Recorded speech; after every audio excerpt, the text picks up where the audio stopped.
kech biri. Jitorsan, qayerda uchib kela qoldi? Dada qarang, nima bo'ldi? Xo'sh, nima bo'pti? Tishim tushdi.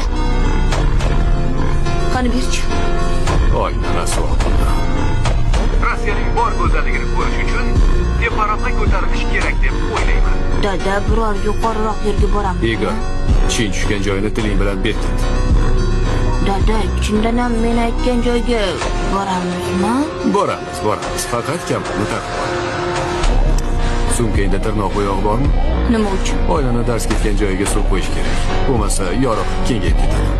Shuni ta'kidlash kerak. Na meteorit, na asteroid, na ularning yomg'iri yerga hech qanday xavf Bu solmaydi. yaxshi emas.